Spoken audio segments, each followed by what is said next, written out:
Assalamualaikum warahmatullahi wabarakatuh. Apa kabar sahabat Al-Fatah yang dimuliakan Allah? Semoga kita dalam keadaan sehat, dilimpahkan rezekinya dan diberikan keberkahan dunia dan akhirat. Amin ya robbal alamin.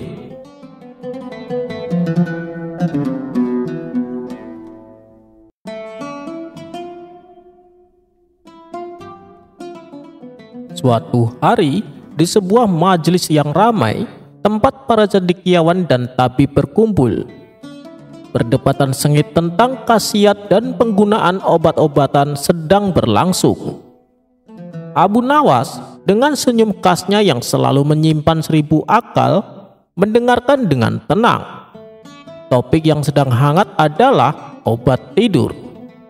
Seorang tabib terkemuka dengan janggut putih panjang dan sorot mata tajam berkata dengan lantang, "Obat tidur terbaik adalah ramuan dari bunga melati dan daun kecubung. Khasiatnya menenangkan tanpa efek samping yang berarti." Tabib lain menyela, "Ah, itu kuno. Obat tidur paling mujarab adalah ekstrak akar valerian yang dicampur madu. Dijamin pulas, bahkan untuk orang yang paling gelisah sekalipun," ujarnya. Perdebatan semakin memanas, masing-masing memuji ramuannya sendiri. Giliran Abu Nawas ditanya. Semua mata tertuju padanya, menanti kebijaksanaan atau mungkin kekonyolan yang akan keluar dari mulutnya. Abu Nawas tersenyum tipis, lalu berujar dengan suara tenang, "Tuan-tuan yang terhormat, saya telah mendengar dengan seksama segala pujian untuk ramuan-ramuan ajaib kalian. Namun, izinkan saya bertanya satu hal." Para tabib mengangguk penasaran. "Seandainya kalian memiliki seseorang yang sangat miskin, yang tak punya apa-apa selain hutang menumpuk, perut kosong, dan pikiran kalut tentang esok hari," Abu Nawas menjeda, "apakah ramuan-ramuan mahal kalian itu akan mampu membuatnya tertidur lelap?" tanya Abu Nawas. Para tabib saling pandang terdiam. Mereka tahu benar dalam kondisi seperti itu tak ada ramuan yang bisa menenangkan kegelisahan hati dan pikiran. "Nah," lanjut Abu Nawas, "menurut hemat saya, obat tidur terbaik di dunia ini bukanlah ramuan dari bunga melati, akar valerian, atau bahan-bahan langka lainnya." Kerumunan menjadi hening menunggu kelanjutan perkataannya. Obat tidur paling mujarab adalah perut yang kenyang, hati yang tenang tanpa beban hutang, dan pikiran yang damai karena tak ada kekhawatiran tentang hari esok. Jika semua itu terpenuhi, bahkan tanpa setetes pun ramuan kalian, seseorang akan tidur lebih nyenyak dari raja sekalipun, kata Abu Nawas sambil menatap satu persatu wajah yang ada di sana. Sontak seluruh majelis terdiam, kemudian pecah dalam tawa dan tepuk tangan. Para tabib, meskipun awalnya kebingungan, akhirnya mengakui kebenaran dalam perkataan Abu Nawas. Mereka sadar ada hal-hal mendasar yang jauh lebih penting daripada sekedar obat-obatan.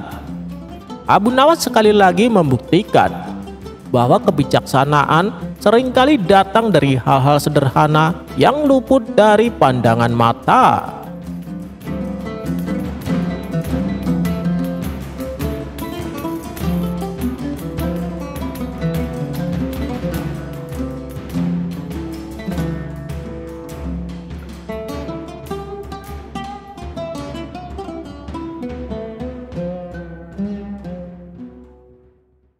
Diceritakan, Baginda Raja belusukan ke pasar-pasar dengan menyamar sebagai orang biasa.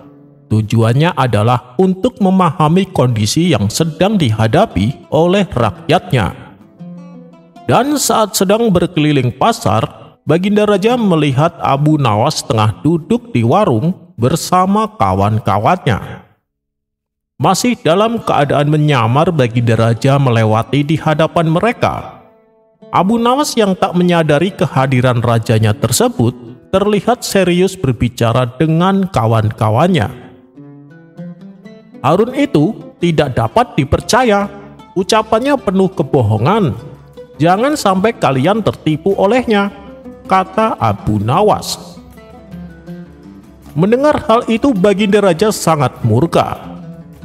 Kurang ajar Abu Nawas, ternyata di belakang saya dia menjelek-jelekan saya, bahkan menyebut namaku tanpa gelar raja, gerutu Baginda Raja. Tapi karena tak ingin penyamarannya terbongkar, Baginda Raja menahan emosinya. Ia pun memutuskan untuk pulang ke istana. Dan keesokan harinya, Baginda Raja perintahkan beberapa pengawal untuk menangkap Abu Nawas. "Pengawal, tangkap dia. Kalau dia melawan atau protes, pukul saja," kata Baginda Raja emosi. Dengan sigap para pengawal langsung menuju rumah Abu Nawas dan menangkapnya. "Loh, ada apa ini? Apa yang kalian lakukan?" teriak Abu Nawas.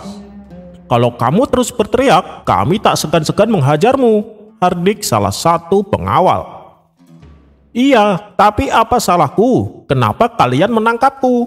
protes Abu Nawas.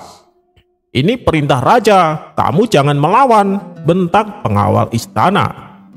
Mendapat perlakuan seperti itu, Abu Nawas pun hanya pasrah. Dengan tangan terikat, ia digelandang ke istana dan dibawa ke hadapan Baginda Raja.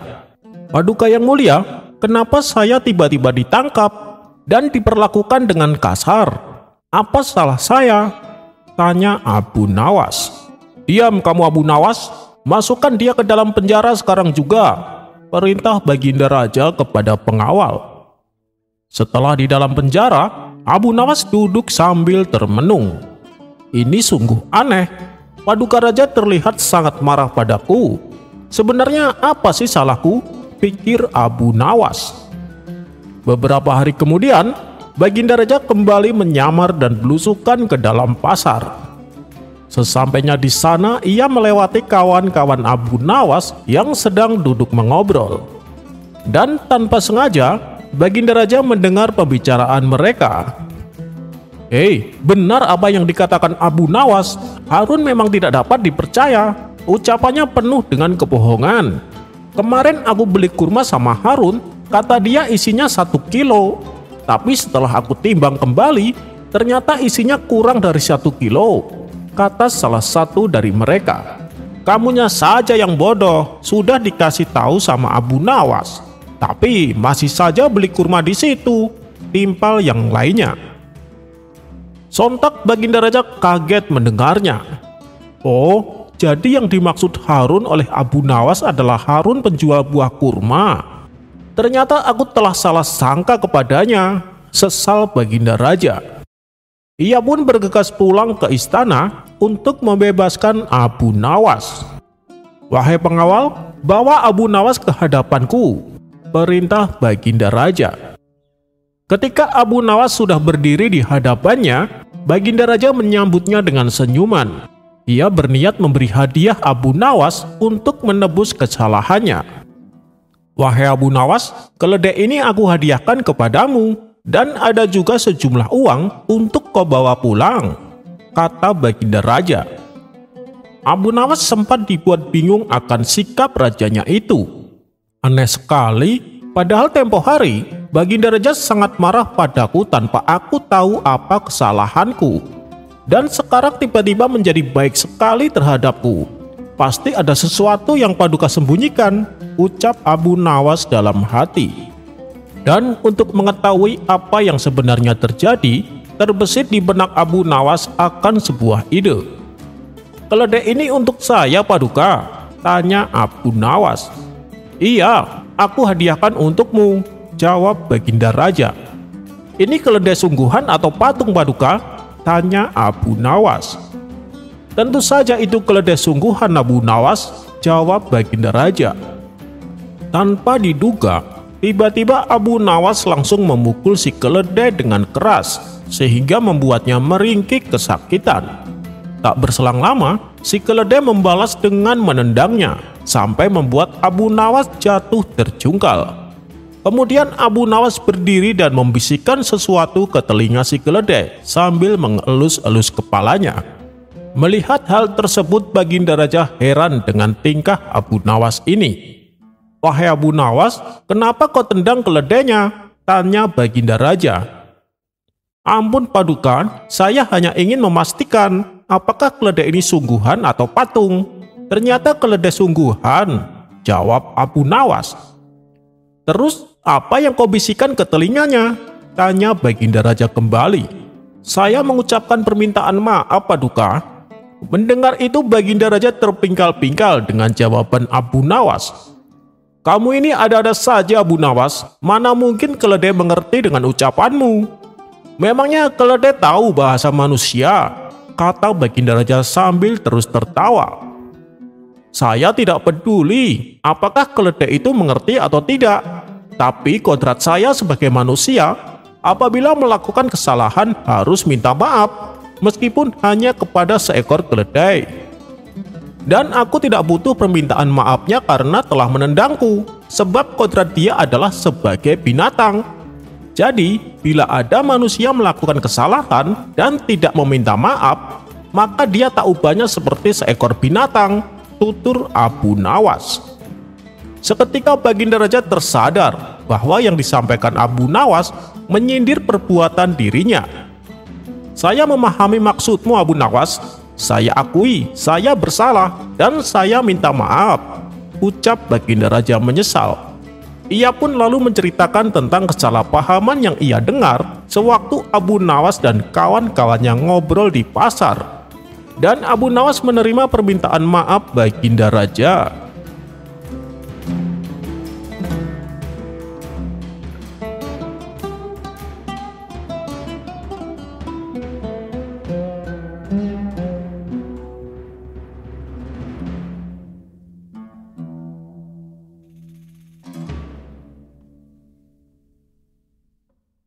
Diceritakan, menjelang hari ulang tahun kota Baghdad, Baginda Raja membuat perlombaan sulap yang akan diadakan di tengah alun-alun. Hal ini bertujuan untuk menghibur seluruh rakyatnya. Barang siapa yang berhasil membuat Baginda Raja takjub, maka dialah pemenangnya. Dan tentunya akan diberi hadiah pundi-pundi uang yang banyak. Abu Nawas yang mendengar kabar tersebut berinisiatif untuk mengikuti perlombaan sulap. Namun rencana Abu Nawas ini malah ditertawakan oleh kawan-kawannya, terutama oleh Abu Jahil. Ia langsung mengejek Abu Nawas. "Memangnya kau bisa sulap Abu Nawas?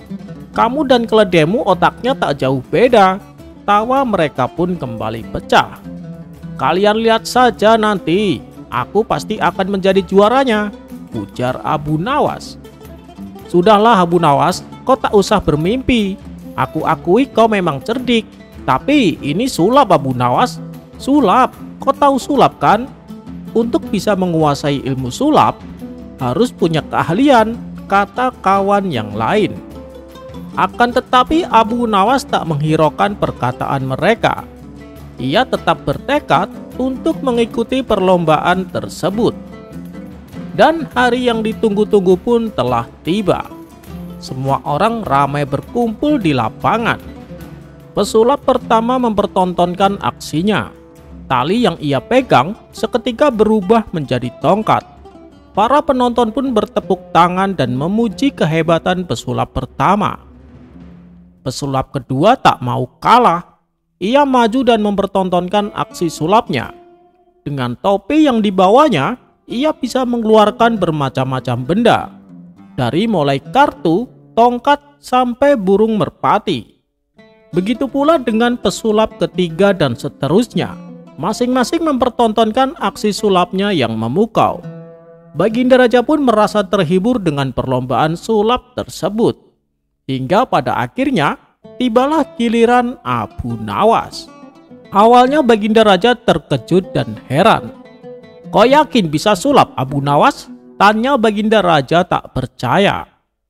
"Tentu saja Paduka, pasti Paduka akan terpana," jawab Abu Nawas dengan penuh percaya diri. "Baik, kau saya perbolehkan ikut. Tapi awas, kalau sampai membuatku kecewa, kau akan saya hukum, ancam Baginda Raja. Ini tidak adil, Paduka. Kenapa hanya saya yang dihukum, sedangkan pesulap lain dibiarkan? Protes Abu Nawas. Mereka itu beda, Abu Nawas. Meskipun mereka gagal jadi juara, setidaknya mereka berhasil menghibur warga. Tapi kalau kamu, bisa saja malah merusak suasana, ujar Baginda Raja. Ya sudah, sekarang tunjukkan aksi sulapmu, perintah Baginda Raja. Kemudian, Abu Nawas membawa peti dari kayu yang berukuran tidak terlalu besar. Peti tersebut lalu dibukanya. Lihatlah di dalam peti ini, ada seekor burung merpati. Apakah kalian melihatnya? Tanya Abu Nawas kepada para penonton. Serentak mereka menjawab, ya, kami melihatnya. Abu Nawas pun segera menutup kembali petinya. Lalu dengan mulut komat kamit, Abu Nawas berpura-pura meramalkan mantra. Setelah selesai dengan aksinya, ia kembali membuka peti tersebut. Tiba-tiba burung merpati yang ada di dalam peti berubah menjadi seekor kucing. Seluruh penonton pun berdecak kagum, termasuk Baginda Raja sendiri. Ini sih bukan sulap, Abu Nawas pasti pakai ilmu sihir, kata salah satu penonton. Tapi lain lagi dengan Baginda Raja. Ia masih tidak percaya dengan akal bulus Abu Nawas. Coba periksa peti itu, pasti burung merpatinya masih ada, perintah Baginda Raja kepada pengawalnya. Namun setelah diperiksa bolak-balik, si pengawal tidak menemukannya. Tak puas sampai di situ, kemudian Baginda Raja sendiri yang memeriksanya. Dan hasilnya pun sama. Ia tidak menemukan burung merpati tersebut. Sontak hal ini membuat Baginda Raja keheranan. Wahai Abu Nawas, ilmu sihir apa yang kau pakai? Tanya Baginda Raja. Ini sulap, Paduka, bukan sihir. Kalau saya beritahu rahasianya, nanti bukan sulap lagi namanya, jelas Abu Nawas. Dan sesuai dugaan Abu Nawas, ia menjadi juara 1 dalam perlombaan tersebut dan berhak mendapatkan hadiah uang. Pada keesokan harinya, Abu Nawas ditanya oleh kawan-kawannya. Hei Abu Nawas, tolong bicara jujur kepada kami. Kemarin kau pakai ilmu sihir kan? Abu Nawas menjawab, sihir dari mana? Itu hanya sulap. Kawan-kawannya kembali bertanya, tapi bagaimana mungkin seekor burung merpati tiba-tiba berubah menjadi kucing? Tanya mereka penasaran. Baiklah, aku bocorkan rahasianya. Jadi sewaktu pertama kali aku membuka peti, di bagian bawahnya aku sembunyikan seekor kucing. Dan bagian atasnya aku taruh burung merpati. Lalu saat aku menutup petinya, aku buka pembatas antara keduanya. Selagi menunggu kucing itu memangsa burung, aku berpura-pura komat kamit membaca mantra. Setelah aku yakin burungnya sudah dimakan, aku buka kembali petinya, jelas Abu Nawas. Oh, jadi burung pertama yang kau tunjukkan berada di dalam perut kucing ya? Tanya mereka. Iya, betul, jawab Abu Nawas. Mendengar itu kawan-kawan Abu Nawas pun tertawa terpingkal-pingkal.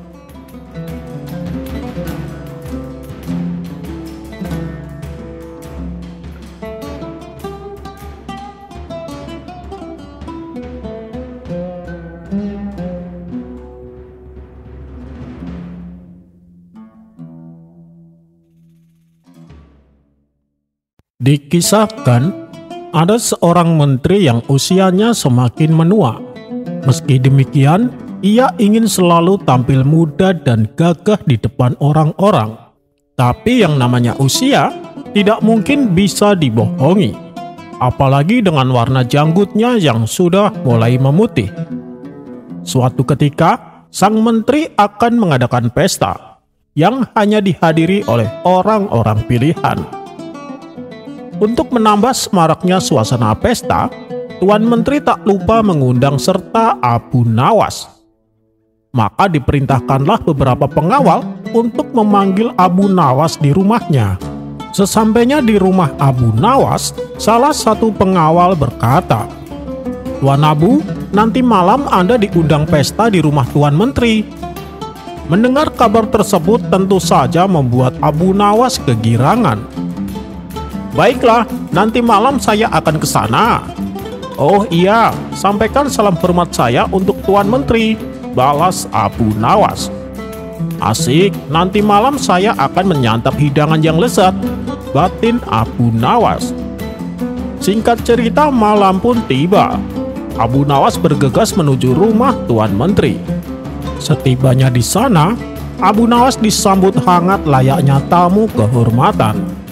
Tuan Menteri lalu mempersilahkan Abu Nawas duduk bersama para tamu undangan yang lain. Tidak berapa lama kemudian, hidangan lezat mulai disajikan di atas meja makan. Melihat hal itu, Abu Nawas sudah tidak sabar untuk menyantapnya. Sembari mengambil hidangan di hadapannya, Abu Nawas pura-pura berbasa-basi. "Ngomong-ngomong, pesta dalam rangka apa ini? Jangan-jangan Tuan Menteri naik jabatan ya?" tanya Abu Nawas. "Bukan Abu Nawas, hanya pesta syukuran kecil-kecilan untuk menyambut tanggal hari kelahiran saya," jawab Tuan Menteri. "Oh, pantesan," balas Abu Nawas. "Pantesan kenapa Abu Nawas?" tanya Tuan Menteri penasaran. "Pantesan hidangannya enak-enak dan Tuan Menteri juga terlihat gagah serta berwibawa," puji Abu Nawas. "Ah, kamu bisa saja Abu Nawas," balas Tuan Menteri tersipu malu. Saat tengah asik menyantap hidangan, tiba-tiba salah satu tamunya berkata, "Maaf Tuan Menteri, janggut Tuan Menteri mulai beruban. Mungkin akan lebih indah bila Tuan Menteri mengecatnya menjadi hitam." Mendengar itu, Tuan Menteri yang tadinya berseri-seri mendadak berubah menjadi emosi. "Kurang ajar kamu pikir aku sudah tua bangka? Kamu menghina saya," bentak Tuan Menteri. "Ampun Tuan Menteri, saya sama sekali tidak bermaksud demikian," jawab tamu tersebut ketakutan. "Pengawal, tangkap orang ini dan masukkan ke dalam penjara selama 3 hari, perintah Tuan Menteri kepada para pengawalnya. Dengan sigap para pengawalnya langsung menyeret tamu tersebut untuk dimasukkan ke dalam penjara. Ternyata kemarahan Tuan Menteri tidak berhenti sampai di situ. Ia lantas bertanya kepada tamu undangan yang lain. "Apakah kamu lihat ada uban di janggutku?" tanya Tuan Menteri. Dikarenakan takut dihukum, tamu yang ditanya kali ini menjawab dengan berkata bohong. "Hampir tidak ada Tuan Menteri," jawabnya. "Apa maksudmu dengan hampir? Pengawal, seret orang ini ke dalam penjara," teriak Tuan Menteri. Tamu kedua pun dibawa oleh pengawal untuk dimasukkan ke dalam penjara. Atas kejadian ini, suasana pesta yang tadinya meriah kini berubah menjadi menegangkan. Untuk ketiga kalinya, Tuan Menteri mengajukan pertanyaan yang sama kepada tamu selanjutnya. "Apa kau lihat ada uban di janggutku?" tanya Tuan Menteri. Karena takut dihukum seperti kedua tamu sebelumnya, tamu kali ini menjawab berkata bohong. "Sama sekali tidak ada Tuan, bahkan janggut Tuan terlihat hitam dan indah." "Kamu pembohong juga," bentak Tuan Menteri. "Pengawal, berikan dia 10 cambukan di punggungnya dan kemudian dipenjarakan dia selama sebulan," perintah Tuan Menteri. Akhirnya Tuan Menteri menoleh ke arah Abu Nawas. Tapi Abu Nawas terlihat asik menyantap makanan seolah sedang tidak terjadi apa-apa. "Apa kau melihat uban di janggutku?" tanya Tuan Menteri. Abu Nawas yang sedang asik menyantap makanan tidak menghiraukan pertanyaan Tuan Menteri. "Hei Abu Nawas, aku bertanya kepadamu," bentak Tuan Menteri. Mendengar namanya disebut, Abu Nawas pun menoleh ke arah Tuan Menteri dan menghentikan makanannya untuk sementara. "Maaf Tuan Menteri, Tuan bertanya kepada saya," saut Abu Nawas. "Iya, saya bertanya kepadamu. Apa kau melihat uban di janggutku?" tanya Tuan Menteri.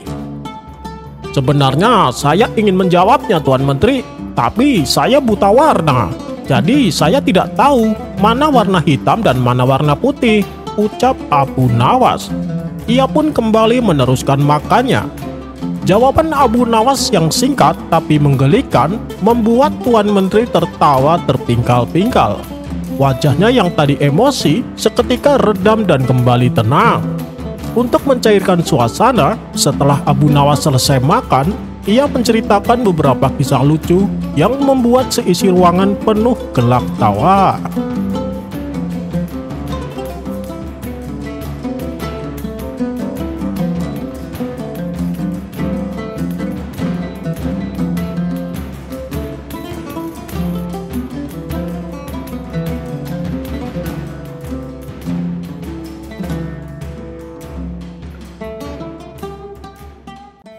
Seperti hari-hari biasa, setelah selesai menunaikan sholat subuh, Abu Nawas melanjutkan aktivitasnya dengan mencari kayu di hutan.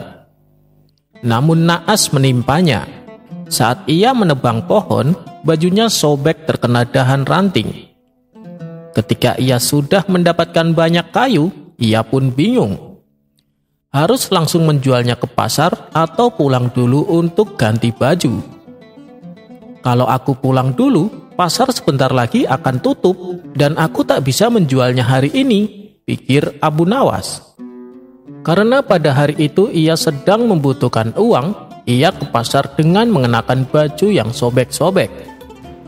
Setibanya di pasar, ia pun langsung menjual semua kayu bakarnya. Alhamdulillah, hari ini mendapatkan rezeki yang lumayan, kata Abu Nawas bersyukur. Lebih baik aku istirahat dulu, badanku terasa capek sekali, kata Abu Nawas melanjutkan. Kemudian ia duduk di teras pasar sambil memainkan kepingan uang emas hasil dari jualan kayu bakarnya. Tak berselang lama, lewatlah seorang penipu di hadapannya. Melihat penampilan Abu Nawas dengan baju sobek-sobek dan kumal, ia mengira Abu Nawas adalah orang gila. Maka terbesitlah niat jahat pada diri si penipu. Ia pun segera menghampiri Abu Nawas. "Hei kawan, sedang apa di sini?" kata si penipu berbasa-basi. Mendapat pertanyaan demikian, Abu Nawas menjawab sekenanya. "Ini nih, lagi mainin kepala raja," jawab Abu Nawas. "Maksudnya bagaimana?" tanya si penipu kebingungan. "Kau tak lihat? Bukankah kepingan ini gambarnya kepala raja?" jelas Abu Nawas. Mendengar hal itu bertambah yakinlah si penipu bahwa Abu Nawas adalah orang gila. Dalam hati ia berkata, "Semua kepingan uang memang bergambar raja, baik uang emas maupun uang perak. Berarti orang gila ini tidak tahu uang."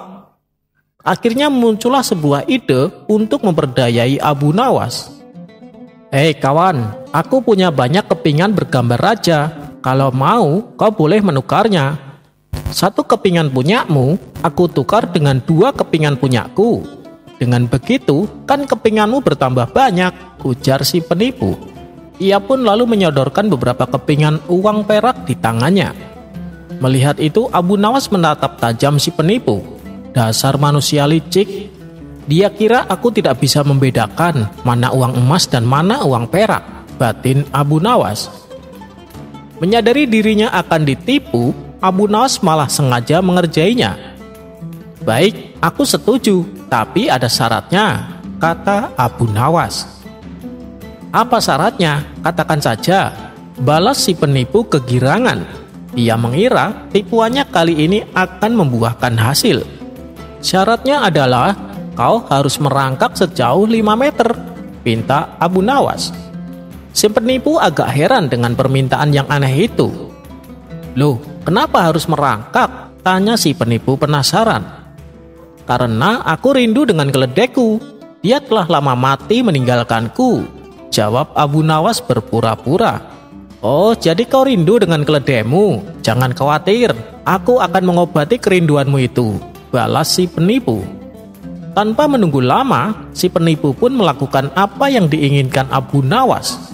Ketika ia berjalan merangkak, Abu Nawas mengikutinya dari belakang sambil berteriak kepada orang-orang di pasar, "Saudara-saudaraku, lihatlah keledai baruku. Dia bukan hanya penurut, tapi juga pintar.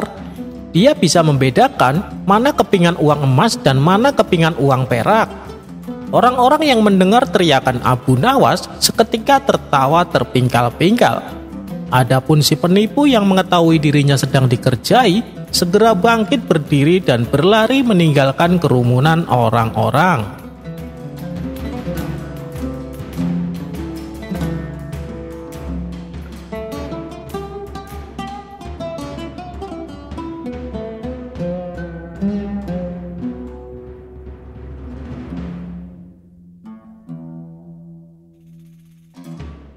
Pada suatu malam, Baginda Raja kaget dan terbangun dari tidurnya dengan nafas yang terengah-engah. Baginda Raja baru saja bermimpi buruk.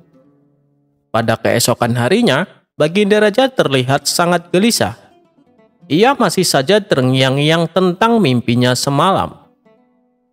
Sang menteri yang senantiasa mendampingi Baginda merasakan kegelisahan yang dialami rajanya itu. "Ampun Paduka yang mulia, kenapa Baginda terlihat murung? Apakah Paduka sedang kurang sehat?" tanya sang menteri. "Tidak, wahai menteriku, saya sehat-sehat saja. Cuman, tadi malam saya mengalami mimpi yang buruk. Entah kenapa mimpi itu begitu membekas dalam pikiranku. Hal inilah yang membuatku menjadi gelisah," jawab Baginda Raja. Mendengar jawaban Baginda, sang menteri lalu memberi saran.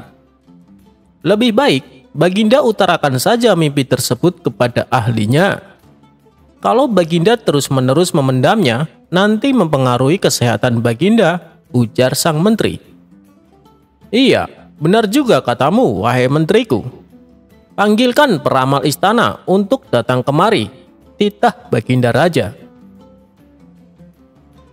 Singkat cerita, datanglah seorang peramal menghadap Baginda Raja.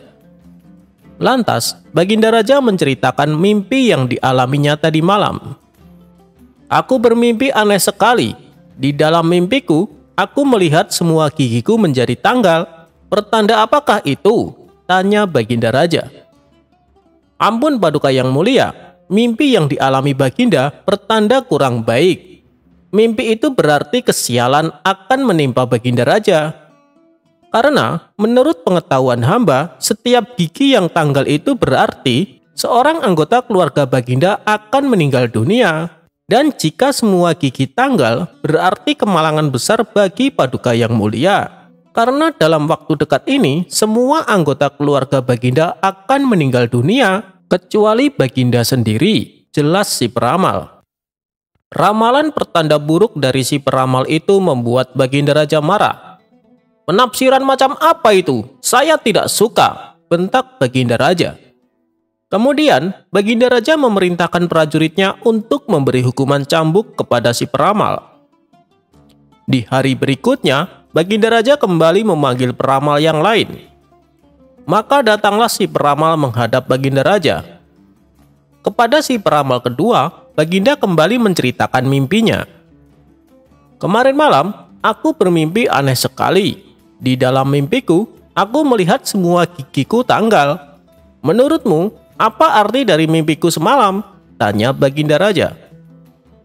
Sebenarnya, peramal kali ini penafsirannya juga sama dengan peramal sebelumnya, yaitu bahwa dalam waktu dekat semua keluarga Baginda Raja akan meninggal. Akan tetapi karena ia takut dihukum cambuk, ia pun pura-pura memilih tidak tahu. "Maaf Paduka yang mulia, kalau mimpi tentang gigi tanggal hamba kurang tahu. Karena keahlian hamba khusus membahas seputar mimpi bertemu hewan besar ataupun makhluk halus," kata si peramal beralasan. "Peramal macam apa kamu ini? Masa menafsir mimpi kayak gini saja tidak bisa? Prajurit, beri dia hukuman cambuk." Walhasil, akhirnya si peramal kena hukuman juga.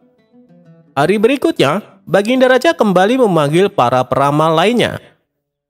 Tapi karena takut kena hukuman, mereka tidak mau datang dengan alasan sakit. Namun, tiba-tiba saja datanglah Abu Nawas ke istana menghadap Baginda Raja. Abu Nawas, ada apa datang kemari?" tanya Baginda Raja. "Hamba dengar Paduka sedang mencari peramal atas mimpi Paduka, tutur Abu Nawas. Ya benar, Abu Nawas. Tapi ramalan mereka semua malah membuatku jengkel, ujar Baginda Raja. Kalau boleh tahu, mimpi apa yang Paduka alami? Barangkali hamba bisa menafsirkannya, kata Abu Nawas percaya diri. Ah, mana mungkin kamu tahu? Kamu itu kan bukan peramal atau ahli tafsir mimpi, Abu Nawas, ucap Baginda Raja heran. Itu sih terserah Baginda saja. Mau percaya syukur, tidak percaya juga tidak apa-apa, jawab Abu Nawas enteng. Baginda Raja pun akhirnya menceritakan perihal mimpinya kepada Abu Nawas. Menurutmu, apa arti mimpiku tersebut? Tanya Baginda Raja kepada Abu Nawas.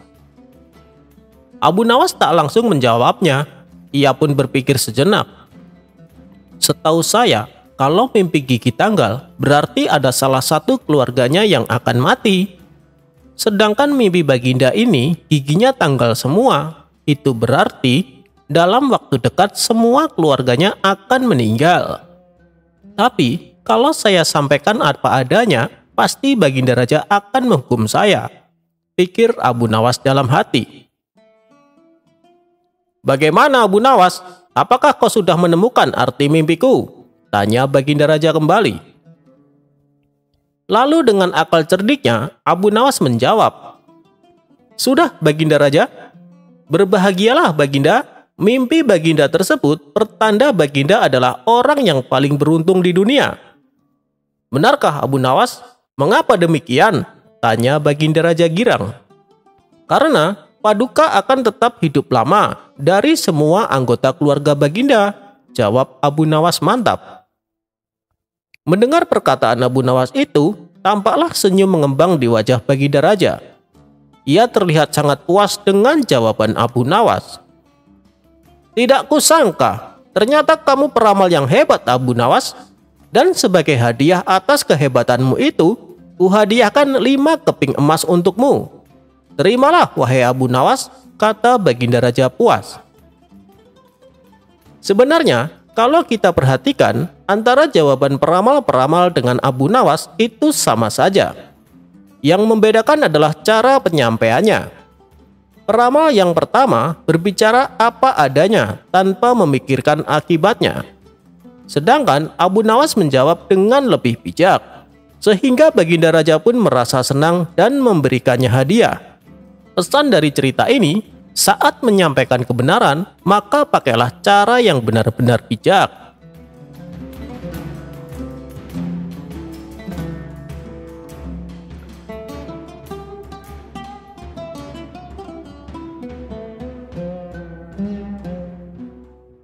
Obat sakit mata untuk kakek.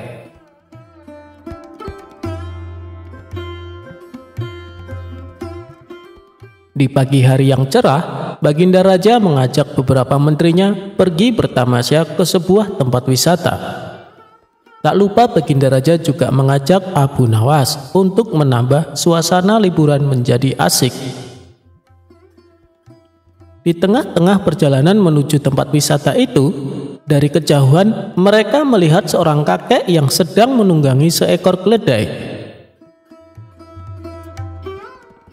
Wahai menteriku, tanyalah orang tua itu, perintah sang raja kepada salah seorang menteri bernama Ja'far. Mohon maaf kek, kalau boleh tahu Anda dari mana? Tanya Ja'far. Aku dari Basrah anak muda, jawab si kakek. Mau kemana kek? Tanya Ja'far kembali. Ini, aku mau ke Baghdad, jawab sang kakek. Ada keperluan apa? Tanya Ja'far penasaran. Aku hendak mencari obat untuk mataku ini, kata sang kakek sambil memperlihatkan matanya yang sedang sakit kepada Ja'far. Di tengah percakapan mereka, Baginda Raja lalu berbisik kepada Abu Nawas. Wahai Abu Nawas, coba kamu ajak ia bergurau. Jangan Baginda, kasihan, ia adalah orang tua, saya takut kakek itu marah, jawab Abu Nawas. Sudahlah, itu nanti urusanku, intinya ajak saja kakek itu bergurau, desak Baginda Raja kepada Abu Nawas. "Baiklah, kalau begitu akan aku lakukan," kata Abu Nawas sambil menganggukkan kepalanya. Setelahnya, Abu Nawas beranjak menghampiri si kakek. "Kek, misalkan aku beri Anda resep untuk mengobati mata kakek itu, imbalan apa yang akan Anda berikan kepadaku?" tanya Abu Nawas. "Aku akan berikan imbalan yang sesuai untukmu," jawab si kakek. "Kalau begitu, dengarkan baik-baik resep ini, Kek," kata Abu Nawas. "Baik, cepat sebutkan apa resep itu," jawab kakek itu tidak sabar menunggu jawaban Abu Nawas. "Jadi begini, Kek. Kakek ambil 3 tiupan angin, 3 sengatan terik matahari, 3 pantulan cahaya rembulan, dan 3 sorot lampu biasa. Setelah semuanya terkumpul, maka tumbuklah pada sebuah lumpang yang tak berlubang. Kemudian kakek taruh ramuan yang telah lembut itu ke dalam sebuah mangkok yang besar yang sudah pecah berkeping-keping.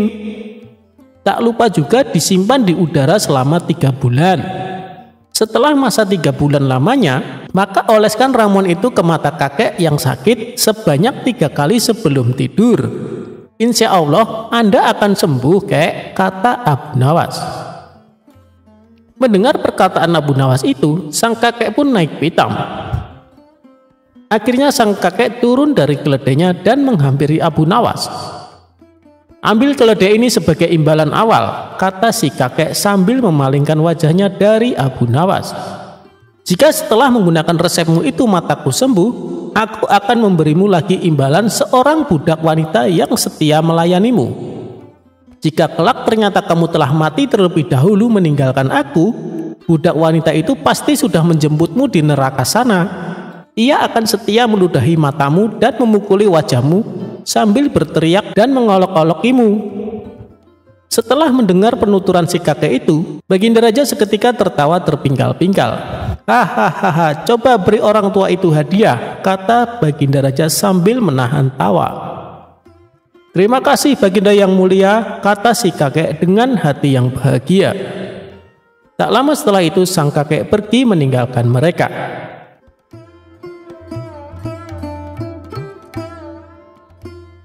Abu Nawas bikin utusan Baginda Raja tak bisa buang air besar.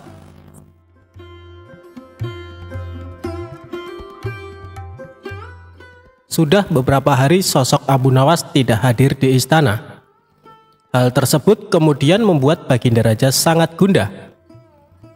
Baginda Raja ingin sosok Abu Nawas hadir untuk menghibur hati sang raja. Bukan tanpa usaha, Baginda Raja sudah beberapa kali memanggil Abu Nawas lewat para utusannya. Namun Abu Nawas belum juga menampakkan diri. Setelah lama berpikir mencari cara agar Abu Nawas mau datang ke istana, Baginda Raja akhirnya menemukan ide yang bisa membuat Abu Nawas bisa hadir di istana.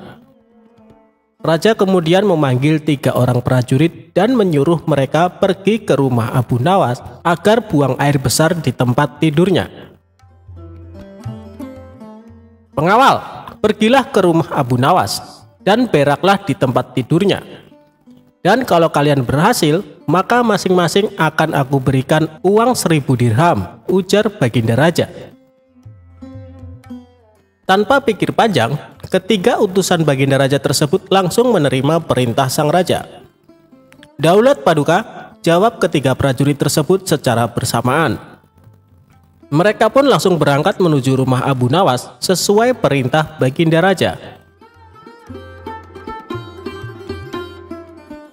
Sementara itu, duduk di sebelah raja ada Ki Patih yang mendengar obrolan rajanya dengan ketiga prajurit tersebut.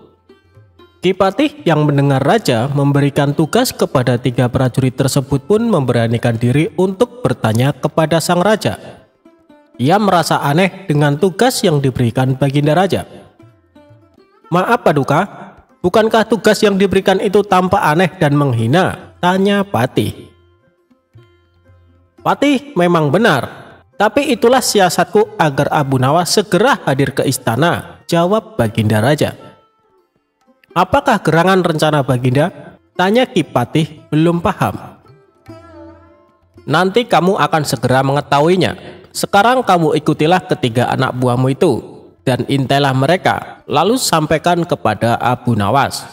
Bila dia berhasil menggagalkan tugas pengawalnya, maka Abu Nawas akan aku beri uang 3.000 dirham dan sekaligus ia boleh memukul utusanku itu, kata Baginda Raja. Prajurit tiba di rumah Abu Nawas. Dengan perasaan yang masih bingung, Patih segera melaksanakan perintah raja. Dia segera berkemas dan menuju ke rumah Abu Nawas. Para prajurit Baginda Raja yang sudah berangkat lebih dulu akhirnya tiba di rumah Abu Nawas. Tanpa basa-basi, ketiganya langsung mengetuk pintu rumah Abu Nawas. Tak lama setelah itu, Abu Nawas pun membukakan pintu dan bertemu ketiga utusan Baginda Raja. Kami diutus oleh Baginda Raja untuk buang air besar di tempat tidurmu. Karena ini perintah raja, kamu tidak boleh menolak, kata salah satu prajurit. Saya sama sekali tidak keberatan. Silahkan saja kalau kalian mampu melaksanakan perintah raja, jawab Abu Nawas dengan santai. Betul, tanya prajurit raja memastikan. Ya, silahkan saja, sahut Abu Nawas. Abu Nawas mengawasi orang-orang itu beranjak ke tempat tidurnya dengan perasaan geram yang sudah ia tahan. Berak di tempat tidurku. Betul-betul kelewatan, gumam Abu Nawas dalam hati. Tak mau ranjang tidurnya dikotori, Abu Nawas memutar otaknya untuk mencari cara agar para utusan Baginda Raja tersebut mengurungkan niatnya. Setelah berpikir beberapa saat, Abu Nawas akhirnya menemukan cara untuk menggagalkan tugas para utusan tersebut. Pada saat utusan itu hendak bersiap-siap buang air besar, mendadak Abu Nawas berkata di balik jendela kamar, "Hei para utusan raja, ada yang lupa saya sampaikan kepada kalian," kata Abu Nawas. "Apa itu?" tanya salah satu utusan raja. "Saya ingatkan supaya kalian jangan melebihi perintah Baginda Raja. Jika kalian melanggar, saya akan pukul kalian dengan sebuah pentungan besar. Dan setelah itu saya akan laporkan kepada Baginda bahwa kalian melanggar perintahnya," jelas Abu Nawas. Dengan cekatan Abu Nawas segera mengambil sebatang kayu besar yang ada di dapur rumahnya. Abu Nawas kemudian berlari kembali ke kamarnya dengan membawa pentungan kayu besar yang ia ambil di dapur rumahnya. "Hei, apa maksudmu tadi Abu Nawas?" tanya salah satu utusan. "Ingat, perintah raja hanya buang air besar saja dan tidak boleh lebih dari itu," jawab Abu Nawas. "Ya, benar," jawab utusan raja.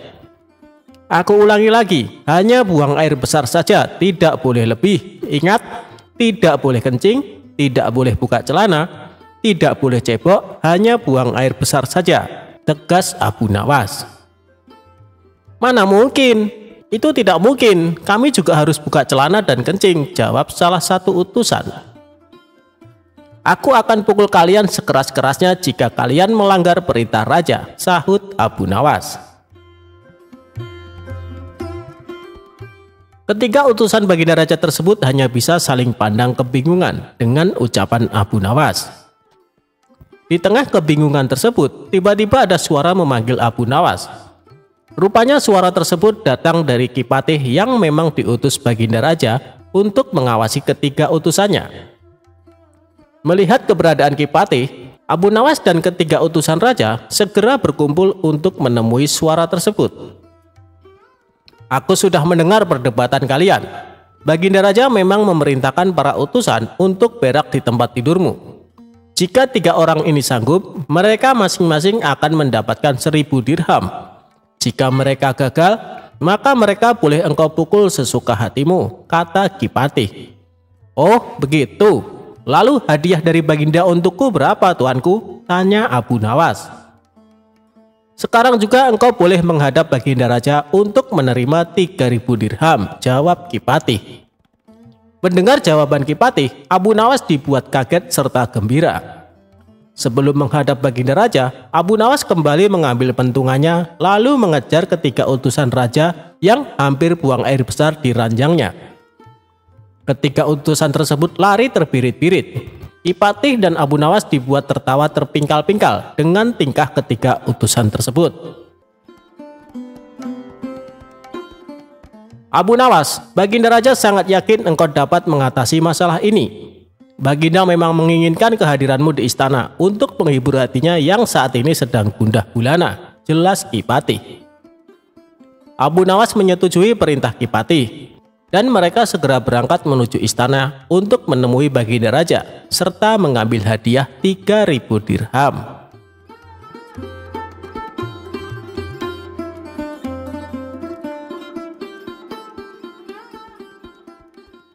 Kecerdikan Abu Nawas menangkap pencuri burung.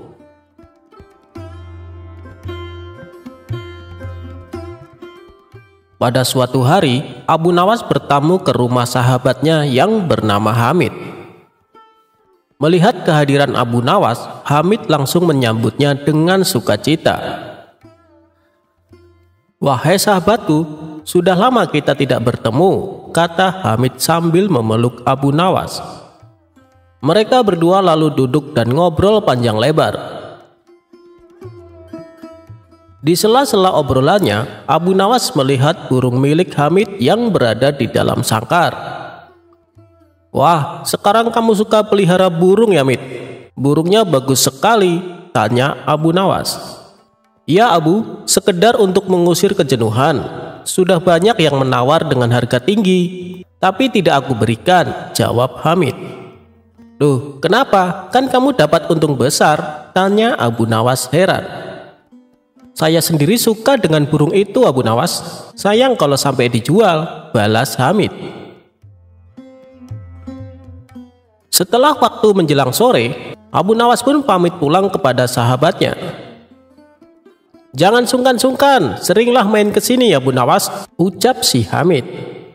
"Insya Allah sahabatku," balas Abu Nawas.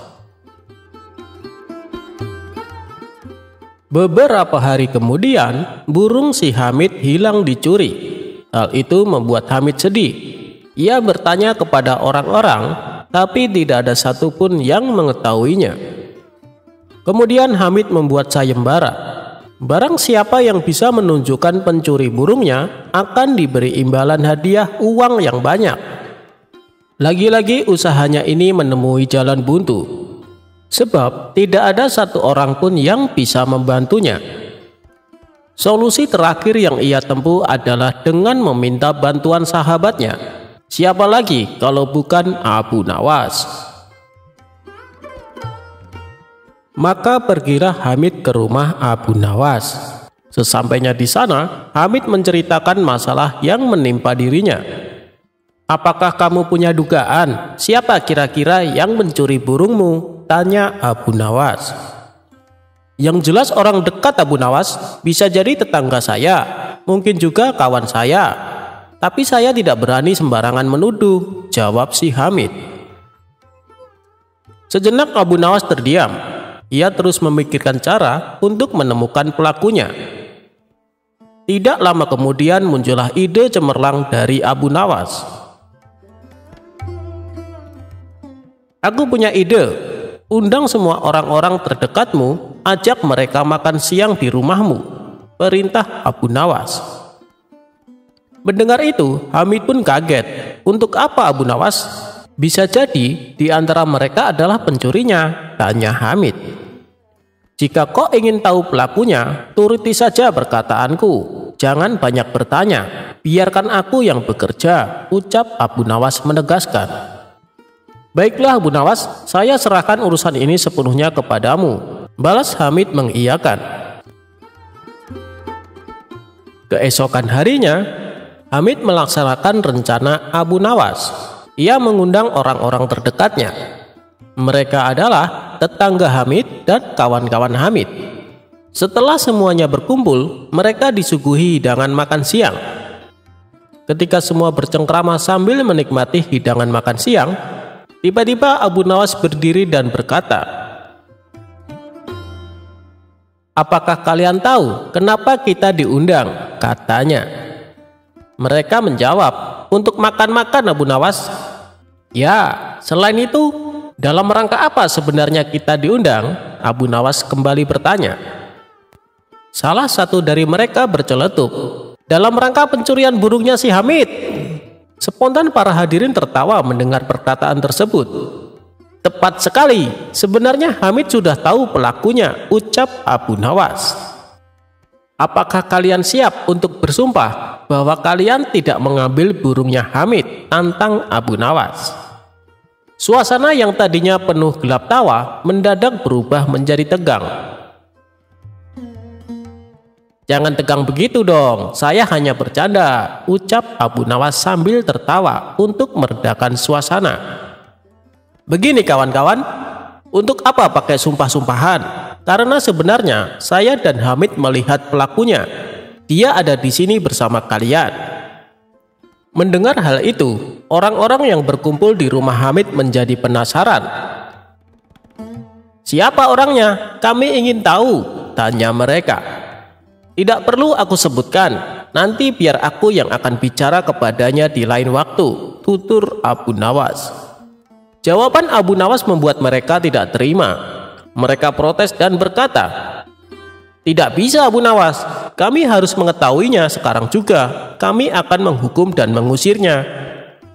Situasi pun semakin memanas, dan ini sesuai dengan rencana Abu Nawas. "Tidak perlu kalian lakukan itu, cukup dia merasakan kepanikan dan rasa takut saja," balas Abu Nawas berpura-pura meredakan suasana. Mereka tetap saja tidak puas dengan jawaban Abu Nawas. Akhirnya mereka memilih bertanya kepada Hamid. "Hei Hamid, beritahu kami siapa pelakunya," sesak mereka. Hamid pun menjawab sesuai dengan arahan Abu Nawas. "Ya, memang saya dan Abu Nawas sudah mengetahui pelakunya. Namun aku kira Abu Nawas bertindak dengan bijak. Jadi biarkan dia yang atur." Jawaban Hamid malah membuat mereka semakin emosi. "Kami tidak akan meninggalkan rumah ini sebelum kami mengetahui siapa pelakunya," kata mereka serempak. "Baiklah, jika kalian masih bersikeras ingin mengetahuinya, saya akan menyebutkan ciri-cirinya. Pencuri itu ialah lelaki yang di kepalanya terdapat sehelai bulu burung," ucap Abu Nawas menjelaskan. Para hadirin akhirnya senang. Mereka saling melirik satu sama lain. Namun ada satu orang yang nampak tegang. Dia menaruh tangannya di atas kepala dan mulai meraba-raba rambutnya untuk mencari sehelai bulu burung. Di saat itulah Abu Nawas langsung berteriak dan menunjuk orang tersebut. "Dia pelakunya, dia yang telah mencuri burungnya Hamid." Orang itu tidak bisa mengelak, terpaksa ia mengakui perbuatannya. Singkat cerita, burung Hamid akhirnya bisa ditemukan. Sebagai rasa terima kasihnya, Hamid memberikan sejumlah uang kepada Abu Nawas.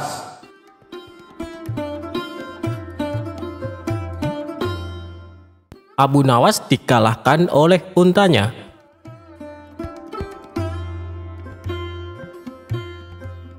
Alkisah di negeri 1001 malam, ada unta yang bisa berbicara dengan manusia. Unta tersebut adalah milik tokoh cerdik yang amat terkenal saat itu, yakni Tuan Jambul alias Abu Nawas. Julukan Tuan Jambul ini disematkan karena kebiasaan Abu Nawas yang suka memotong rambutnya dengan model jambul. Pada suatu hari, Abu Nawas mengajak untanya untuk pergi mengembara. Setelah berpamitan terlebih dahulu kepada istrinya, berangkatlah ia dengan si unta lengkap dengan perbekalannya. Mulailah ia menyusuri gurun pasir yang gersang dan panas sekali di siang hari. Apabila malam tiba, dingin yang luar biasa menusuk sampai ke tulang. Perjalanan yang cukup jauh membuat Abu Nawas dan untanya merasa kelelahan. Di bawah mentari dekat pohon kaktus, mereka berdialog. "Tuan, apakah perjalanan kita masih jauh?" "Ya, kita harus melewati gurun pasir lagi. Setelah itu kita baru akan tiba di sebuah desa terdekat." Setelah sampai di desa itu, kita baru bisa beristirahat lebih lama di sebuah penginapan yang aman dan nyaman, jawab Abu Nawas. Setelah beberapa waktu beristirahat, keduanya mulai melanjutkan perjalanan kembali. Siang sudah berubah menjadi gelap, tanda malam telah tiba. Abu Nawas pun menghentikan perjalanannya untuk sementara. Ia mendirikan sebuah tenda untuk berteduh dan tidur sepanjang malam itu. Tapi malang bagi si unta, ia tak diizinkan oleh majikannya tidur di dalam tenda karena tendanya memang kecil. Abu Nawas di dalam tenda tidur dengan nyenyaknya, sementara unta tak bisa tidur lantaran kedinginan. Ia mulai berpikir, kalau terus begini pasti besok dia akan sakit dan tidak bisa melanjutkan perjalanan.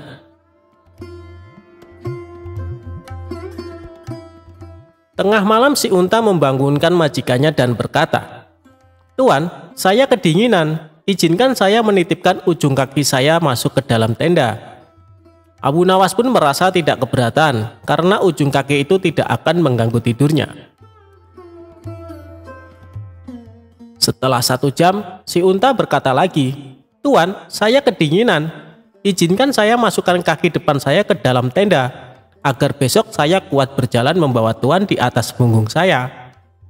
Benar juga, pikir Abu Nawas. Ia pun mengizinkan. 1 jam lagi si unta berkata lagi, "Tuan, hidung saya mulai berair. Besok saya akan sakit dan tidak bisa membawa tuan di atas punggung saya. Izinkan kepala saya berada di dalam tenda." Demikianlah jam demi jam berlalu hingga akhirnya Abu Nawas tak menyadari jika sekarang ia tidur di luar tenda. Ia pun merasa menggigil kedinginan. Sampai paginya, ia baru menyadari jika dirinya tidur di luar. Melihat untanya masih nyenyak di dalam, si majikan pun membangunkan dan menanyainya kenapa ia tidur di luar, sementara unta malah di dalam tenda. Unta pun bangun. Ia tersenyum sambil menggosok-gosok matanya. Dijawabnya pertanyaan Abu Nawas tadi dengan santai.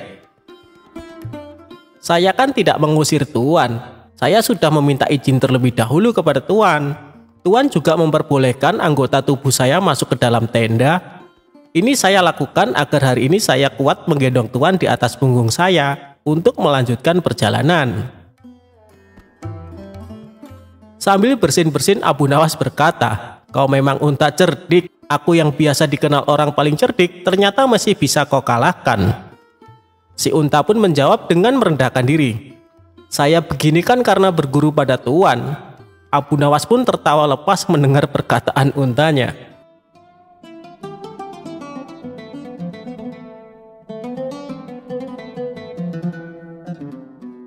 Alkisah tentang Abu Nawas yang pernah bekerja kepada seseorang yang kaya raya. Namun orang tersebut enggan membayar zakat dan bersedekah. Abu Nawas ingin majikannya yang kaya raya itu bertobat dan membayar zakat. Sehingga Abu Nawas menjalankan akal cerdiknya agar orang kaya tersebut bisa membayar zakatnya dan bertobat. Pada suatu hari, orang kaya itu memanggil Abu Nawas. "Abu Nawas, engkau ini memang orang baik, jujur serta tekun. Tapi tadi kusuruh kau membeli telur, kenapa lambat sekali melaksanakannya? Kalau kusuruh membeli 3 telur, kenapa kau tidak membelinya sekaligus? Engkau pergi ke warung membawa 1 butir telur, dan kemudian kembali lagi ke warung dan membawa 1 butir telur, dan terus seperti itu hingga membeli 3 telur. Kamu pergi 3 kali ke warung," kata orang kaya itu heran dan kesal. Abu Nawas tersenyum dan menjawab, "Maaf tuan, saya memang salah. Saya tidak akan mengerjakan hal seperti itu lagi," ucap Abu Nawas. Beberapa hari kemudian, majikan Abu Nawas yang kaya raya itu jatuh sakit, dan ia pun menyuruh Abu Nawas memanggil tabib. Ternyata Abu Nawas tidak hanya membawa tabib, tapi juga membawa beberapa orang lainnya. Majikan Abu Nawas yang tengah berbaring itu bertanya, "Aku hanya menyuruhmu memanggil tabib. Beberapa orang itu siapa?" Begini tuan, tabib biasanya menyuruh meminum obat, jadi saya sekalian membawa tukang obat. Dan tukang obat membutuhkan bahan-bahan obat, jadi saya juga membawakan penjual bahan obat-obatan.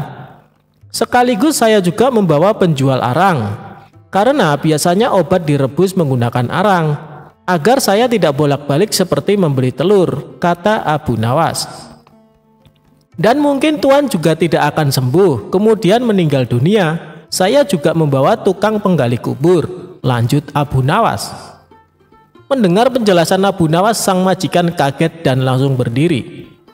Karena teringat akan kematiannya, majikan tersebut menjadi bertobat dan rajin membayar zakat.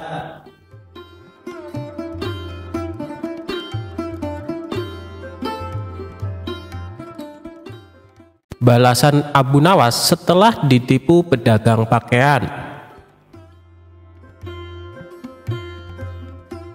Suatu ketika Abu Nawas asik berjalan-jalan di pasar.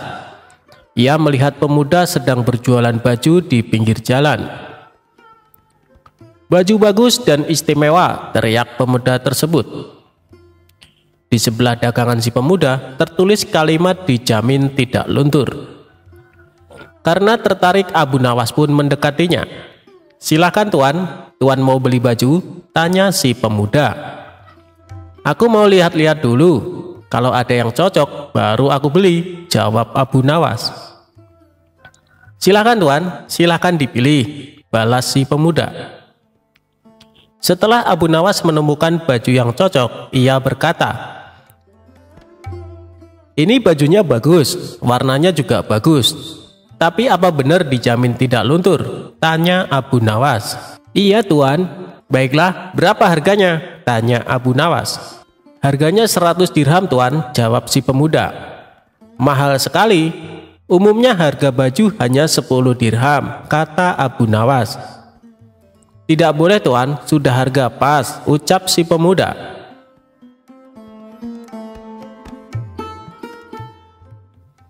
Sejenak Abu Nawas berpikir, bajunya sih bagus, warnanya juga bagus, apalagi tertulis dijamin tidak luntur. Mungkin karena itu harganya agak mahal, ujar Abu Nawas dalam hati. "Baiklah, aku beli baju ini seharga 100 dirham, ucap Abu Nawas. "Terima kasih tuan, semoga tuan puas belanja di tempat saya," ucap si pemuda. Singkat cerita, Abu Nawas pun pulang membawa baju barunya. Namun di perjalanan baju barunya terjatuh dan kotor. Abu Nawas mencuci baju baru tersebut dengan direndam air, dan warna baju yang tadinya bagus mendadak memudar dan luntur. "Aku telah ditipu, katanya dijamin tidak luntur," gerutu Abu Nawas. Merasa kesal karena ditipu, Abu Nawas langsung menemui pemuda tersebut di pasar. "Hei pemuda, ternyata kau penipu," hardik Abu Nawas. "Memangnya saya menipu apa tuan?" kata pemuda itu berkilah. "Kamu bilang dijamin tidak luntur, tapi baru direndam ternyata luntur," tutur Abu Nawas. "Saya tidak bilang dijamin tidak luntur, Anda sendiri yang mengatakan begitu," kata penjual tersebut. "Tapi saya mengatakan itu karena saya membaca tulisan yang ada di samping baju-baju jualanmu itu," protes Abu Nawas. "Oh, kalau itu berarti Anda salah baca tuan. Anda membaca dari kiri ke kanan. Kalau kita kan orang Arab tuan, bacanya dari kanan ke kiri, luntur tidak dijamin," kata si pemuda menjelaskan. Abu Nawas tak menyangkal perkataan si pemuda. Ia kembali ke rumah dengan perasaan dongkol. "Akan kubalas kau nanti," gerutu Abu Nawas.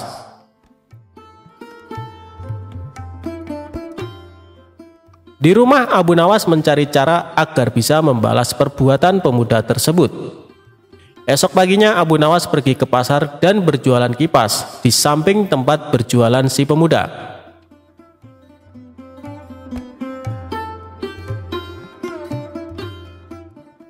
"Kipas silahkan dipilih. Kipas bagus dan awet sampai 100 tahun, teriak Abu Nawas. Berhubung saat itu cuaca lagi panas, pemuda itu mendekati Abu Nawas. "Berapa harga kipasnya tuan?" tanya si pemuda. "Oh, murah sekali, hanya 100 dirham," jawab Abu Nawas. "Apa 100 dirham Anda bilang murah? Di mana-mana harga kipas cuma 1 dirham, Tuan," balas si pemuda. "Ini kan bukan kipas biasa, pemuda. Kipas ini tidak akan rusak sampai 100 tahun, kata Abu Nawas. Sejenak pemuda itu terdiam. Kalau sampai bertahan selama 100 tahun, tidak ada salahnya harga mahal, pikir si pemuda tersebut. "Baiklah Tuan, saya beli 1, kata pemuda itu.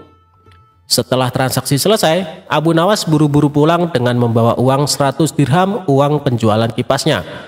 Sementara si pemuda yang kepanasan segera menggunakan kipasnya, dan baru beberapa menit kipasnya mendadak rusak. "Dasar, aku ditipu," ujar si pemuda geram. Ia pun pergi ke rumah Abu Nawas untuk meminta ganti rugi. "Hei Tuan, Anda ternyata penipu. Katanya kipas ini kuat sampai 100 tahun. Ini dipakai beberapa menit sudah rusak," kata si pemuda.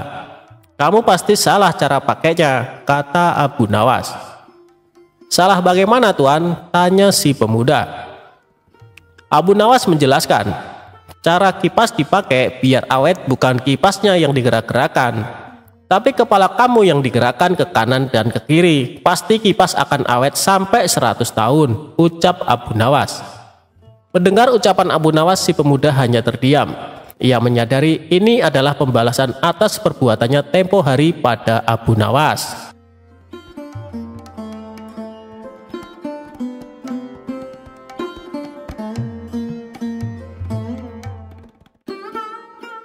Abu Nawas dihukum pancung.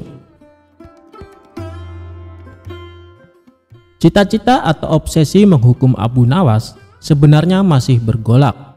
Namun Baginda merasa kehabisan akal untuk menjebak Abu Nawas. Seorang penasihat kerajaan kepercayaan Baginda Raja menyarankan agar Baginda memanggil seorang ilmuwan ulama yang berilmu tinggi untuk menandingi Abu Nawas. Pasti masih ada peluang untuk mencari kelemahan Abu Nawas. Menjebak pencuri harus dengan pencuri, dan ulama dengan ulama. Baginda menerima usul yang cemerlang itu dengan hati bulat. Setelah ulama yang berilmu tinggi berhasil ditemukan, Baginda Raja menanyakan cara terbaik menjerat Abu Nawas. Ulama itu memberitahu cara-cara yang paling jitu kepada Baginda Raja. Baginda Raja manggut-manggut setuju. Wajah Baginda tidak lagi murung. Apalagi ulama itu menegaskan bahwa ramalan Abu Nawas tentang takdir kematian Baginda Raja sama sekali tidak mempunyai dasar yang kuat. Tiada seorang pun manusia yang tahu kapan dan di bumi mana ia akan mati, apalagi tentang ajal orang lain. Ulama andalan Baginda Raja mulai mengadakan persiapan seperlunya untuk memberikan pukulan fatal bagi Abu Nawas.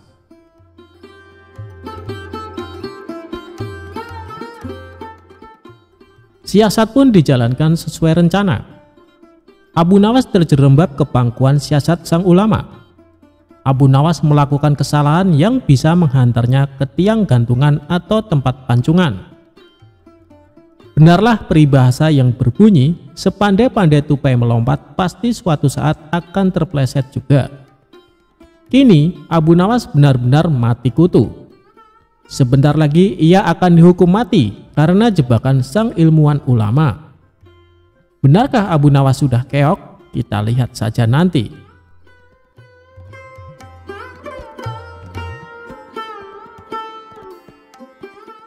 Banyak orang yang merasa simpati atas nasib Abu Nawas, terutama orang-orang miskin dan tertindas yang pernah ditolongnya.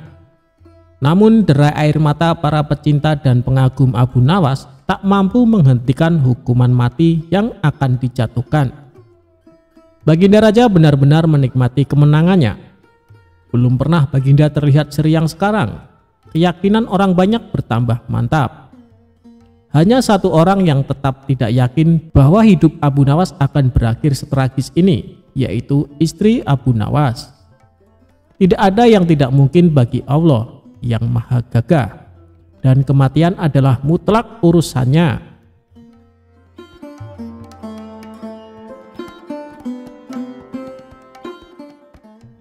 Semakin dekat hukuman mati bagi Abu Nawas, orang banyak semakin resah.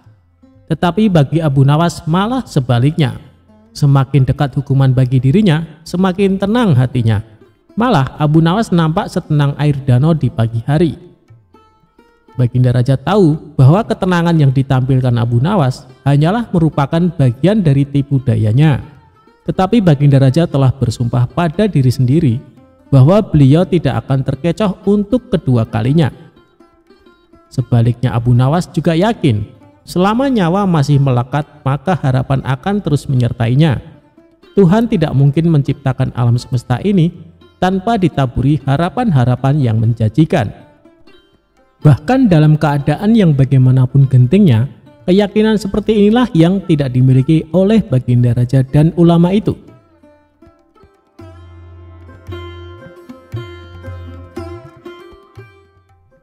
Seketika suasana menjadi hening sewaktu Baginda Raja memberi sambutan singkat tentang akan dilaksanakan hukuman mati atas diri terpidana mati Abu Nawas. Kemudian tanpa memperpanjang waktu lagi, Baginda Raja menanyakan permintaan terakhir Abu Nawas. Dan pertanyaan inilah yang paling dinanti-nantikan Abu Nawas. Adakah permintaan yang terakhir? Ada Paduka Yang Mulia, jawab Abu Nawas singkat. Sebutkan, kata Baginda.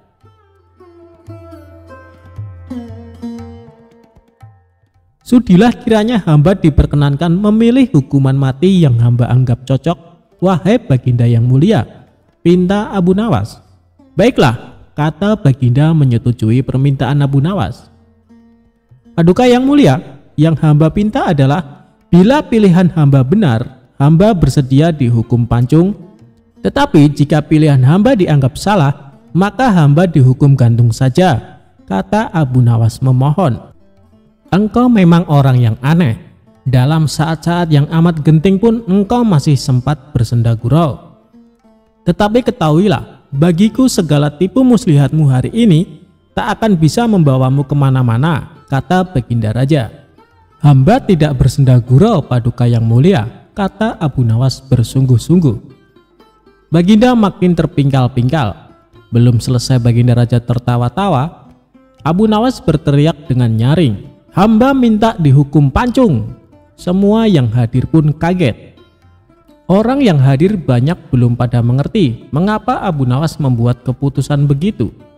Tetapi kecerdasan otak Baginda Raja menangkap sesuatu yang lain, sehingga tawa Baginda yang semula berderai-derai mendadak terhenti. Kening Baginda berkenyit mendengar ucapan Abu Nawas. Baginda Raja tidak berani menarik kata-katanya karena disaksikan oleh ribuan rakyatnya. Beliau sudah terlanjur mengabulkan Abu Nawas menentukan hukuman mati yang paling cocok untuk dirinya. Kini kesempatan Abu Nawas membela diri. Baginda, hamba tadi mengatakan bahwa hamba akan dihukum pancung.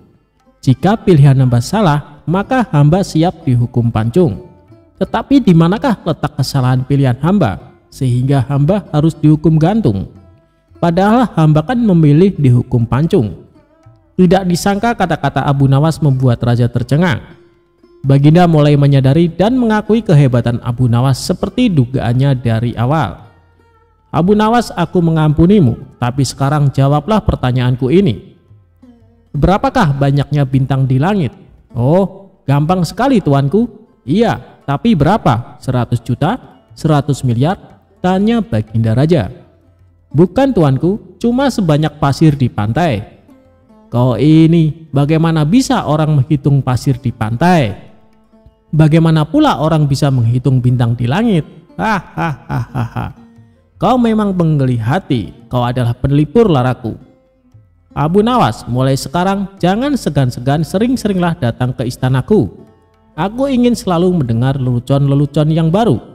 Siap Baginda? Lalu Baginda memerintahkan bendahara kerajaan memberikan sekantong uang kepada manusia terlucu di negerinya itu.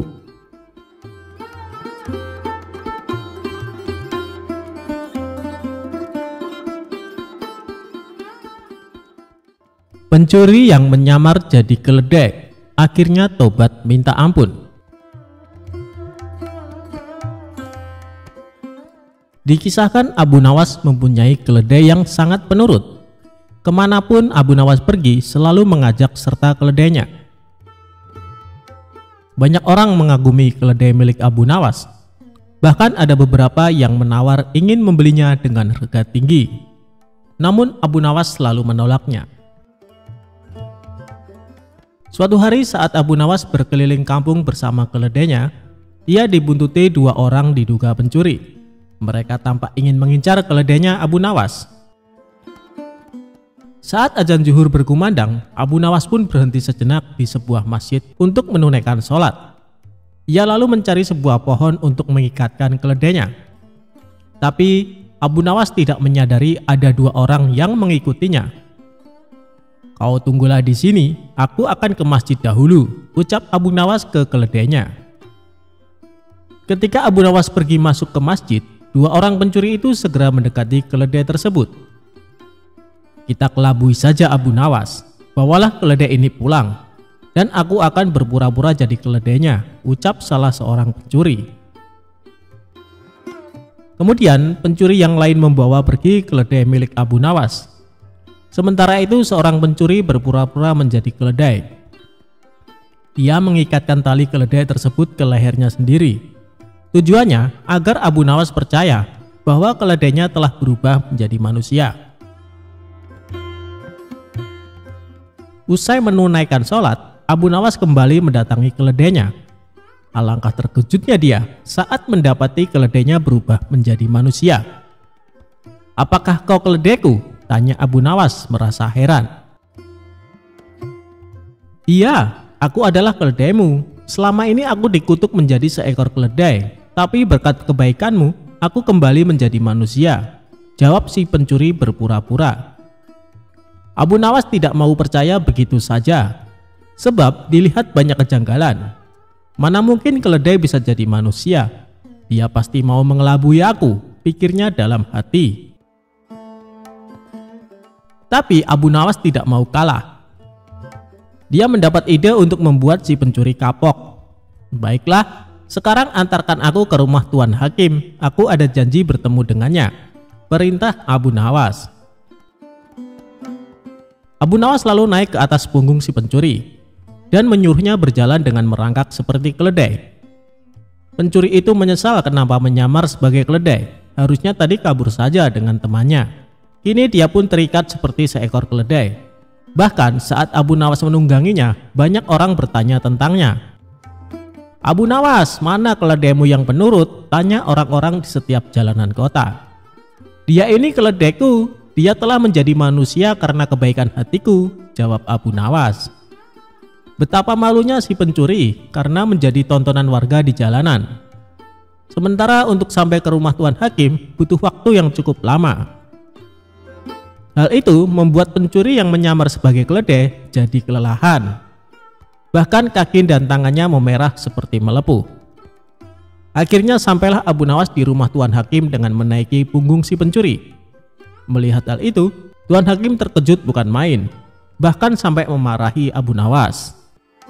"Hei Abu Nawas, kau kejam sekali. Kau kesini menunggang manusia," ujar Tuan Hakim. Abu Nawas lalu mendekati Tuan Hakim dan menceritakan semuanya, termasuk tentang keledainya yang berubah jadi manusia. "Tuan Hakim, dia itu seorang pencuri yang coba mengelabui hamba. Makanya hamba ingin memberi dia pelajaran," bisik Abu Nawas kepada Tuan Hakim. "Oh, jadi begitu ceritanya. Sebaiknya kita ke dalam dulu Abu Nawas," ajak Tuan Hakim. Abu Nawas lalu mengikat si pencuri ke salah satu pohon layaknya seekor keledai.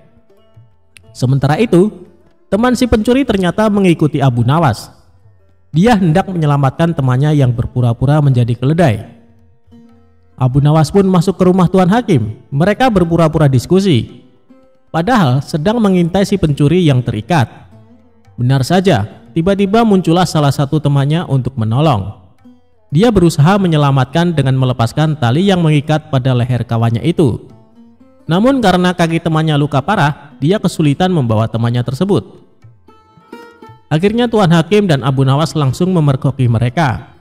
"Siapa sebenarnya kalian?" tanya Tuan Hakim. "Maafkan kami Tuan Hakim, kami adalah pencuri. Niatnya kami ingin mengelabui Abu Nawas, tapi malah kami yang kena batunya, jawab kedua pencuri tersebut. Kembalikan keledai Abu Nawas atau kalian akan aku masukkan ke penjara, ancam Tuan Hakim. Baik Tuan Hakim, jawab mereka berdua. Kemudian salah seorang pencuri pulang ke rumah untuk mengambil keledai Abu Nawas dan mengembalikannya. Setelah keledai tersebut dikembalikan kepada Abu Nawas, Tuan Hakim memberi nasihat kepada dua pencuri itu. Sebenarnya aku hendak menghukum kalian, tapi melihat luka yang dialami temanmu, aku tidak sampai hati. Aku mau mengampuni kesalahan kalian, tapi dengan syarat, kalian tidak akan mengulangi perbuatan ini, tutur Tuan Hakim. Akhirnya Abu Nawas mendapatkan kembali keledainya. Tentunya keledai sungguhan, bukan keledai berkepala manusia. Sedangkan kedua pencuri itu menyadari kesalahannya dan berjanji tidak akan mencuri lagi.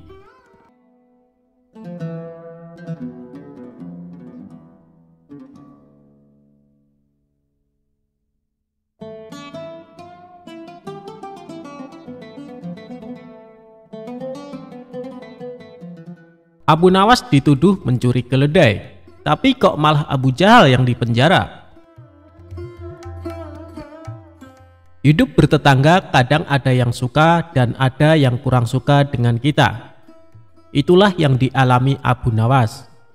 Meskipun dikenal suka menolong, ada saja orang yang tidak suka dengan sosok cerdas dan humoris ini. Sebut saja namanya Abu Jahal. Entah kenapa dia sangat membenci Abu Nawas. Abu Jahal selalu mencari celah untuk memfitnah Abu Nawas. Akan tetapi usahanya selalu gagal. Tentu saja hal ini membuat Abu Jahal makin benci kepada Abu Nawas. Sampai pada suatu ketika, Abu Jahal mempunyai rencana yang licik. Dia akan menjebak Abu Nawas supaya namanya menjadi buruk di mata masyarakat. Esok harinya Abu Jahal mulai mengatur strategi.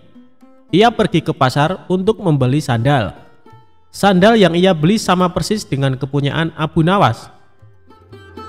Abu Jahal juga membayar orang suruhan untuk mengambil keledainya sendiri pada malam hari. Setelah malam tiba, Abu Jahal mulai menjalankan aksinya. Dia sengaja menaruh keledainya di depan rumah dan meletakkan sandal yang sama persis dengan sandal Abu Nawas di halaman rumahnya. Tidak lama kemudian, datanglah orang bayaran Abu Jahal untuk mengambil keledai di depan rumahnya. Setelah orang bayarannya sudah benar-benar menghilang, Abu Jahal mendadak berteriak, "Maling! Maling! Keledaiku dicuri maling!" teriak Abu Jahal pura-pura panik. Sontak teriakan Abu Jahal mengundang perhatian para tetangganya. Mereka lalu berduyun-duyun mendatangi rumah Abu Jahal. "Ada apa Abu Jahal?" tanya salah satu tetangganya. "Keledaiku dicuri maling, tapi malingnya sempat aku pergoki," jawab Abu Jahal. "Kamu berhasil mengenali wajahnya Abu Jahal?" tanya tetangga yang lain. "Enggak sih, karena waktu aku mergoki malingnya langsung panik dan lari terbirit-birit sampai meninggalkan sandalnya," kata Abu Jahal sambil menunjukkan sandal di halamannya. "Loh, ini kok seperti sandal Abu Nawas? Tapi masa iya sih Abu Nawas mencuri keledaimu?" ujar tetangganya tidak percaya. "Ya, namanya orang lagi kilap, apapun pasti dilakukannya. Apalagi sekarang Abu Nawas sudah lama tidak diberi hadiah baginda raja. Pastinya dia tidak punya uang lagi untuk beli makanan," ucap Abu Jahal memprovokasi. Akibat hasutan Abu Jahal ini, para warga mulai tersulut emosinya. Abu Nawas yang sedang asik tidur di rumahnya langsung dipaksa dan diarak warga menuju istana. "Ada apa ini? Apa yang kalian lakukan?" tanya Abu Nawas bingung. "Sudah, kamu diam saja, kamu harus mempertanggungjawabkan perbuatanmu," tegas Abu Jahal. Dalam hati Abu Jahal berkata, "Kali ini aku berhasil menjebakmu Abu Nawas." Ia pun tersenyum jahat kepada Abu Nawas. Setibanya di istana, baginda raja kaget ada rombongan warga datang. Terlebih lagi di situ ada Abu Nawas dengan kondisi tangan terikat. "Ada apa ini? Kenapa malam-malam datang kemari?" tanya baginda raja. "Ampun Paduka yang mulia, hamba mau melaporkan keledai hamba dicuri Abu Nawas," jawab Abu Jahal. Abu Nawas yang mendengar pengaduan Abu Jahal hanya terdiam. Ia menunggu saat yang tepat untuk membongkar kedok Abu Jahal. Memangnya kamu punya buktinya, Abu Jahal? Apakah keledaimu ada di rumah Abu Nawas? Tanya Baginda Raja. Keledainya memang tidak ada di rumah Abu Nawas. Bisa saja dia menaruhnya di tempat lain, Paduka Yang Mulia. Tapi saya punya bukti yang lain, ucapnya. Coba tunjukkan bukti yang kamu punya, Abu Jahal, perintah Baginda Raja. Ia lalu menunjukkan sandal yang mirip dengan milik Abu Nawas. Ini buktinya, Paduka Yang Mulia.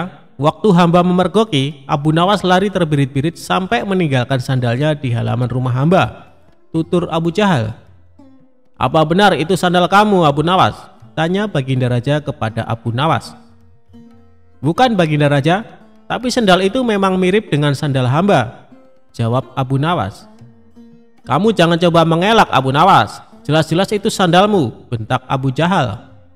Sudah, berikan saja sandal itu kepadaku, pinta Baginda Raja kepada Abu Jahal. Setelah Abu Jahal memberikan sandal tersebut, Baginda Raja lalu memanggil Abu Nawas. Abu Nawas, kemarilah. Coba pakai sandal ini, perintah Baginda Raja. Setelah dicoba, sandal yang dibawa Abu Jahal tidak muat di kaki Abu Nawas. Melihat hal itu, Abu Jahal mulai belingsatan, mukanya pucat dan keringat dingin mulai keluar dari tubuhnya. Ini jelas-jelas bukan sandal Abu Nawas. Kamu jangan menuduh orang sembarangan. Atau jangan-jangan kamu ingin memfitnah Abu Nawas? Bentak Baginda Raja geram kepada Abu Jahal.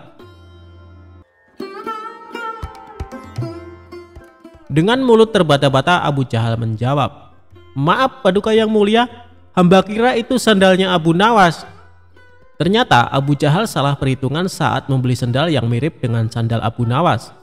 Abu Jahal tidak mencocokkan dengan ukuran kaki Abu Nawas.